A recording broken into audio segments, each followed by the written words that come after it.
Hello, everybody. So I'm going to be talking a little bit about immersion, and no pun intended there, the name of our company, but also going beyond that to what it means in VR to have a sense of presence. How many people here have read Ready Player One? So you know, in that storyline, there's a lot of talk about haptics, and it's very central to the storyline. And so kind of keep that as a kind of background for as we go through this. All right, touch matters in our day-to-day lives, so just being able to feel and interact with things, having a sense of touch is very important to balance and walking around. Very important in gaming. For controllers, the controller design for where the buttons are located, all of that is very essential to the gameplay. But it's also very important in VR for being able to interact in things, and even more so. So we'll talk a little bit about that. So the promise of gaming entertainment within VR, we're using visual elements, we're using the oral elements, so the sound that's in the game, but then there's also touch. And there are very clear distinctions between what immersion is and what presence is. In immersion, we can cut you off from your surroundings and make you feel like you're in that game. And you can get that feeling in a standard game. It doesn't have to be VR, where you've got the controller in your hand and you're feeling a racing game, a shooting game, and you feel like you're in that moment. And the haptics that you have in that are great. But presence is something different. So immersion, you're suspending disbelief that, okay, I'm in that game. But presence is feeling like you're in that moment. And if you're not interacting with anything, if you've got VR goggles on and you're looking at a 360 photo and you're just casually looking around, not interacting, you can feel that sense of presence in that image. But once you start interacting within a game, if you can't feel that you've gone and touched a wall, it breaks down.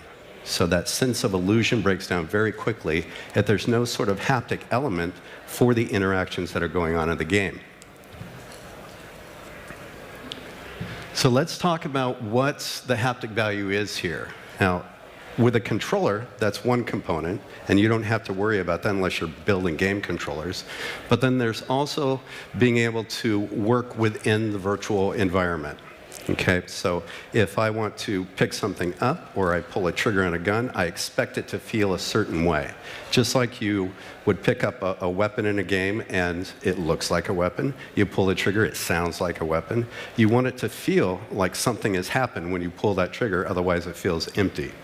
And so what we're doing right now is we're doing vibrational effects in VR. That's the best that we're able to do right now. But the future, we're hoping will go beyond that and to what we've seen or experienced in reading the story Ready Player One. So the design principles that you have for VR, they're very similar to what you're doing in a console-based game. But what you have are different controller types to get that sense of presence that is in there. So you want to tie in your visual elements and your audio elements also with the tactile elements. How many people here have created a VR game? Anybody? All right, and how many have actually looked at the API for adding in the tactile effects? Has anybody done that? All right, so you've noticed that the APIs are a little bit different, but we'll get into some of the hardware differences as well.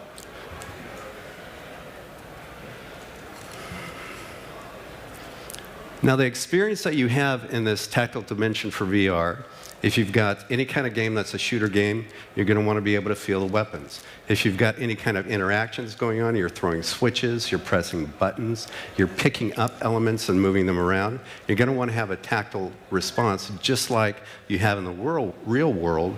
Otherwise, you're going to break down that sense of presence of actually being there. If you have ever played a game where you've got a bow and arrow, this is very important to be able to feel those effects. So let's talk a little bit about what we have in reality versus what we can do in VR. So in reality, if there's a bump on a table, I can feel that bump, or the edge of a surface, I can feel that. But on the VR controllers, all we can do is do vibration. But our mind fills in the blanks. So if I can do a little simulated vibration when I go over that bump or the edge in the virtual world, my mind will say, okay, that's close enough for now, for the technology that we have. Go back to that example of the bow and arrow, where you've got two controllers, and you notch the arrow inside the bow and pull it back and you fire. We can't really feel that tension that's going on there, but if you add a tactile effect, when the arrow is being notched into the bow, you know that you're ready to pull back on the bow and fire. So it's a matter of performance happening there. And our mind will fill in that illusion of, okay, I made the connection, I can do the tension now, and I can fire the weapon. Think about a guitar. So in a real world, you feel the string of a guitar, and then you pluck the string. So there is a little bit of force there at the string, and then there's the reverberation after you've plucked the string. In VR, what we would do is the same thing, where you feel a little sharp vibration when you've got the string, and then after you release it, you have a fading off effect to represent that you've plucked the string. So our mind says, okay, that's close enough to reality, I get it. I'm still in the moment. So there are some basics for haptic effect design that you should think about. You've got short duration effects. You don't want effects that are too long. We don't want to fatigue the user. If you have too much vibration going on all the time, you can actually deaden the senses in your hand. It's kind of like if you have a lot of sound going on, you get ringing in your ears. Think about that for your hands. But also think about where you're going to be triggering the effects. So if you're linking this to your animation, since your audio, you want to have the haptic track in there at the same moment. You don't want to be having them separated too far in the code. Because if we go too long before triggering that haptic effect, there's a dissonance. Think about bad audio dubbing, right? Someone's moving their lips, but you don't get the audio till after. It's like that with your sense of touch as well. If you get further than, say, 20 milliseconds past the event, people start feeling a lag, and you don't want that to happen if you're really trying to make it feel realistic. Also think about telling the story with touch. So what I mean here is, you see that this guy he's aiming, maybe it's a sniper, and he needs to take that critical shot, and he's going to slow down his breathing. Well, you can get that sense by giving a little heartbeat effect in there. It's like, okay, this is an important moment. Or maybe the player has low health, and you want to have a heartbeat effect in there. There are different ways of conveying the moments and the story through touch. And then make clear association. So you see here, he's got his left hand up there on the gun. When he's pulling the trigger, you might want to feel that vibration of the weapon happening, but a different feeling for pulling the trigger with the right hand. And the same thing would be for interactions. Think about what's going on with the right hand and the left hand in VR, and apply appropriate effects for how you're interacting within the environment. So there are some basic effect types. They're pre-made, so you can have effects ready to go out of the box and say, okay, well, this is going to be my trigger effect, this is going to be my button effect, and you can reuse those. And we've got some effects like that. You can make some up for your own and move them from project to project so that you don't have to design the effects over and over again from project to project. There are parameterized effects, and what we're talking about here is tying what is going on in the game environment to the motor that's in the devices. So say it's a racing game, and you want to have some sense of speed that's going on, say a turbo mode. And so you've got a little speedometer in your game, and as that's ramping up, you're tying that setting specifically to the motor voltage, to the API, so that you get a higher sense of vibration going on the controller tied to what's going on in the game. And in that same example, let's take a closer look at driving. So say you go on-road versus off-road. It could be a different feeling. Or maybe it's no feeling on-road, but when you go off-road, it turns into a bumpy feeling. And if it's parameterized, you've got your speed as well. So if you're going fast, very bumpy, very strong, you start slowing down, you change the pulse rate, and you might change the intensity that's going on. But you, again, don't want to use effects that are playing the whole time. Imagine if you've got a racing game where you're feeling the engine the whole time that you're driving.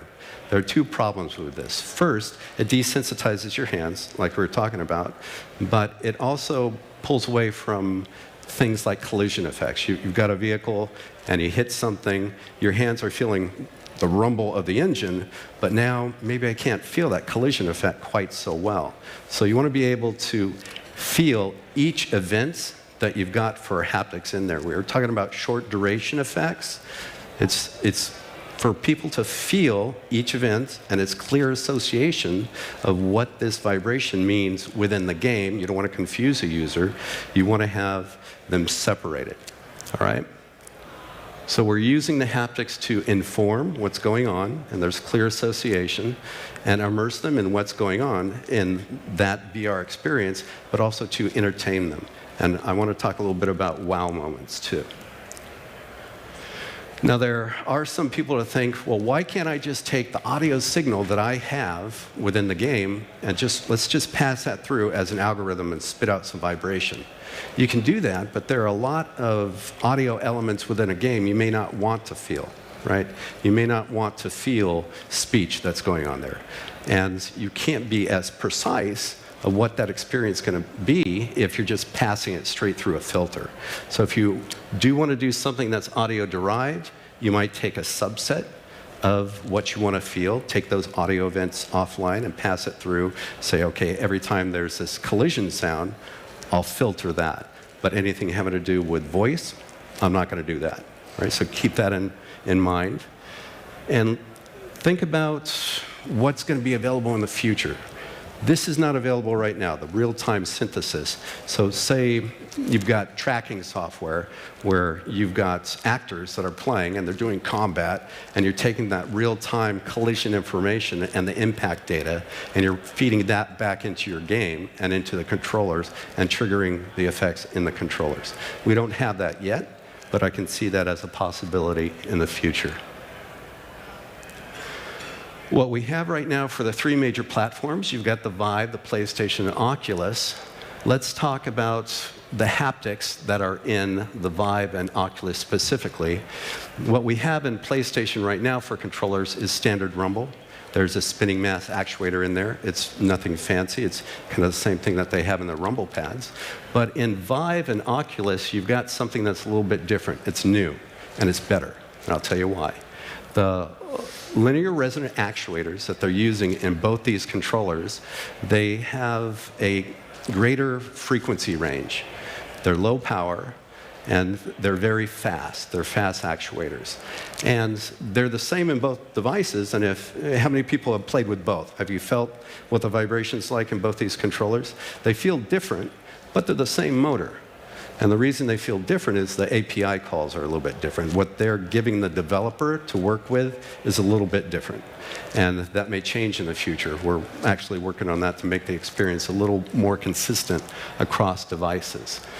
But these allow you to have very sharp, precise events, and also subtle effects, and rumble as well. The biggest difference between designing for a console and for the VR space is that you have a left and right controller. You can do spatial effects that are very nice. I was talking about the interactions that you can do with one hand versus the other, and you want to tie the correct effects. Like if I go to press a button with my left controller, I don't want to feel it on my right controller. You got to think about that.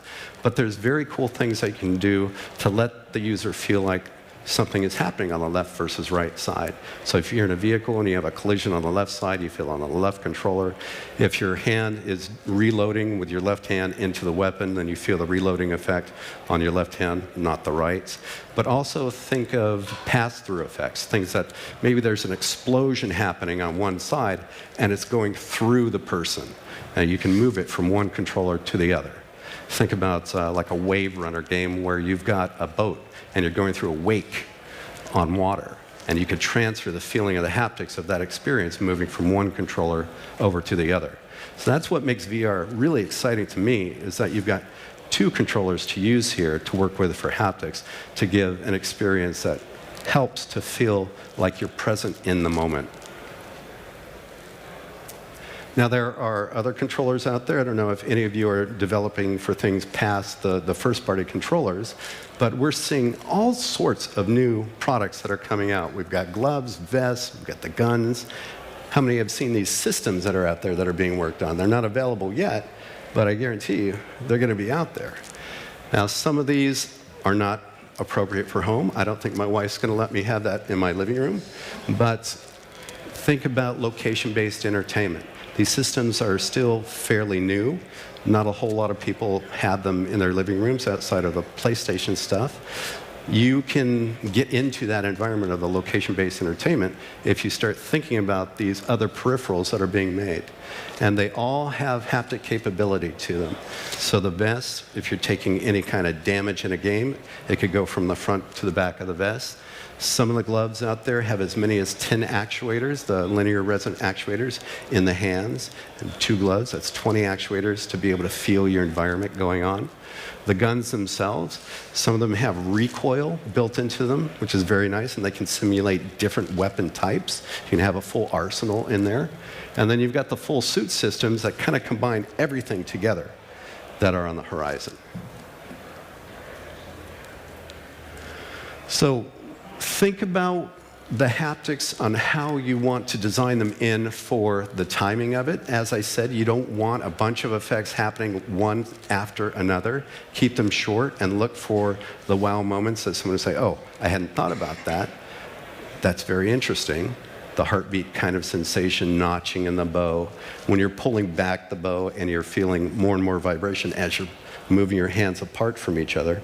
For me, that was a wow moment. That's kind of cool. It's like, all right, I understand what we can do now with 2 controllers. Think about making sure that your synchronization is good with the video and audio that's going on. You don't want them disconnected at all, or you're going to ruin that sense of presence that's in there. But also, don't forget elements within your environment. So as you're telling your story and your user is moving around or not, make sure that you've taken into account collision data, for example. So if I can feel a little vibration in my virtual environment of touching a table, but I can't feel that I've interacted, say, with a virtual water bottle, then again, you're going to destroy that sense of being in that moment in that area. And then the motor dynamics. I talked about how the HTC Vive and the Oculus Touch, they have the same motor inside of them, but they feel different. So just like in the mobile scene where there are a lot of phones out there that feel different, you have the same sort of thing in the VR environment. So when you create and design your effects, you want to try it on all the platforms that you're putting your product out for. So if you're going to be an Oculus Touch and you're going to be HTC Vive and you've designed your effects only on one platform, be sure to feel it on the other platform to see that it makes sense. Right? You don't want it to get out there and say, well, this doesn't feel good at all. I should have designed 2 different set of effects for the different controllers. If it makes sense, you need to do that. And definitely, if they're third-party controllers, like a glove, it's not going to make sense at all. You really have to design the haptics for that peripheral. And so what we have today is limited. We've got vibration, right? We don't have hard surfaces. We're not going to get to that point unless you're a company like The Void that they model out the whole room. And in the VR space where I go to touch a virtual pillar, they've already modeled in a real pillar in that space, or doorknobs. So we're limited with the vibration that we have in the controllers right now. It's going to go beyond that. But even with that sense of tactile response and vibration, the mind will fill in the blanks, and it's going to get better as the motor technology gets better and the technology for, say, gloves and vests and things improve. The LRA-based controllers, they're greater than the standard Rumble that you've had. They're a little bit weaker right now, but that's going to improve as well. And the future is going to go way beyond this. So don't think that what you have right now is the be-all, end-all. We are going to get to that kind of holodeck technology and the full force feedback that you would want to experience in things like Ready Player One. And with that,